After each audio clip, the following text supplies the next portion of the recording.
And you just heard Deja there mention there are 4 women nominated to be the Woman of Impact. And joining us this morning in studio is the American Heart Association's Julie Newhouse to help us walk through who these women are and why they make such an impact. First, the women are Amy Staley, Jennifer Higgins, Kelly Kieran, and Megan Smith, who we just profiled in that story with Deja. Why are all 4 of these women making an impact in the space of heart health? They all kind of are impacted, aren't they? You know, they are. Every woman that has said yes to being a Woman of Impact nominee does have a personal story. In fact, 3 of the 4 women have lost a loved one, a parent. Wow.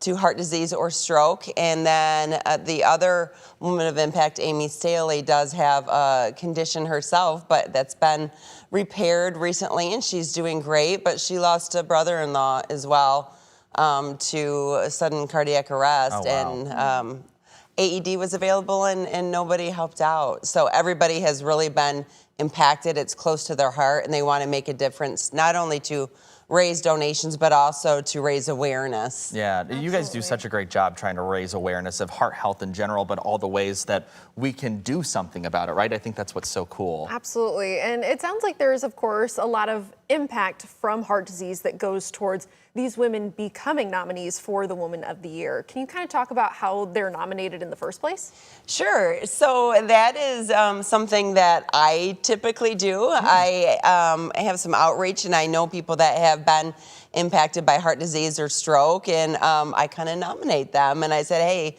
would this be something that you're interested in doing? And it is a lot of work on their end. It's a 9-week competition. It kicks off on our Go Red for Women Day, which was fantastic. We had the event on February 6th, and it was also National Wear Red Day. So that was the beginning of the blind competition. So it's important to say that it is a blind competition. None of the women know how the others are doing. Oh, wow. And it ends tonight at 9 p.m. Okay.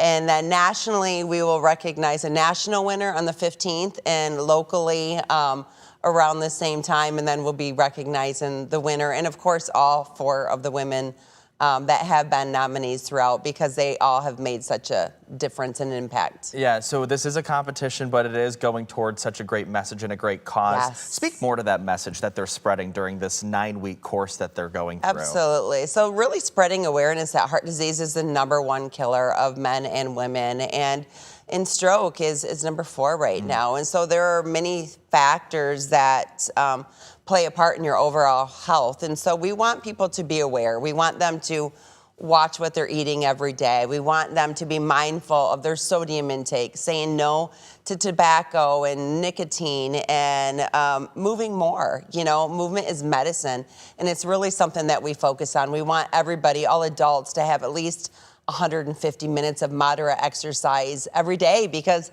heart disease is mostly preventable. And if you are doing these things every single day, there's no reason that people should be having heart disease at the rate we do now. So just spreading that awareness that we do have the power in most instances, because only about 20% of heart disease is genetic. The rest is from choices that we are making. Yeah, it's always important to make those good choices to kind of Absolutely. support a healthier lifestyle. Yeah, definitely. Now, talking about this too, a lot of people might think, well, yes, heart disease is very common, but of course that's not going to happen to me. And that's simply not the case. Can you speak to the importance of just making sure you're really aware of your heart health and taking care of yourself no matter what age?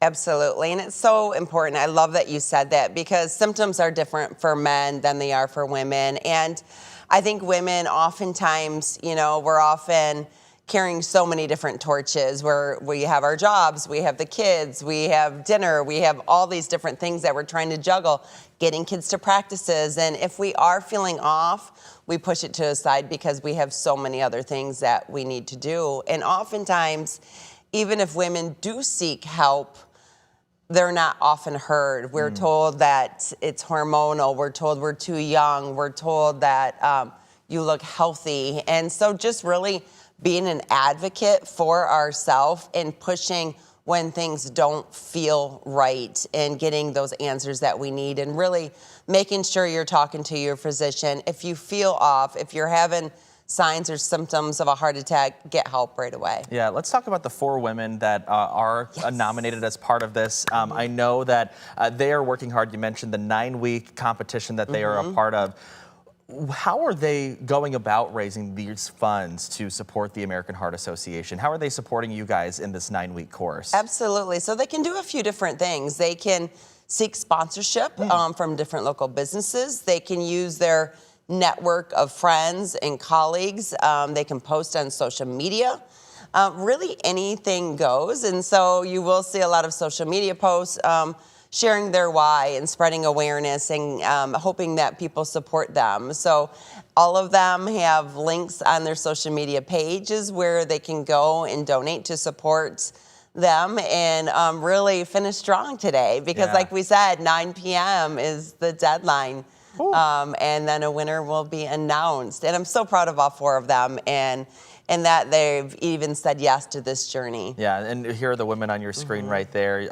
So basically, if we want to go and support them, we just got to find where their link is and go and donate, right? Yes, okay. Yes. Very cool. I want to speak to the one woman that you had mentioned where there was a brother involved at a store and there was an AED but no one helped out. Yes. Can you talk more about that, why it's important to know kind of one, where the AED is, but also not only that, the importance of maybe hands-only CPR or something to get somebody help immediately? Yes, thank you. You know, at the American Heart Association, we have something called CERPs, C-E-R-P, and it's Cardiac Emergency Response Plan. So we have a lot of different businesses that have AEDs in them, but do they know what the protocol is when somebody goes into cardiac arrest, right? And so we work with different local businesses, making sure they know that because sometimes we can have a few different AEDs within a place, but nobody knows the protocol. And sadly, this is what happened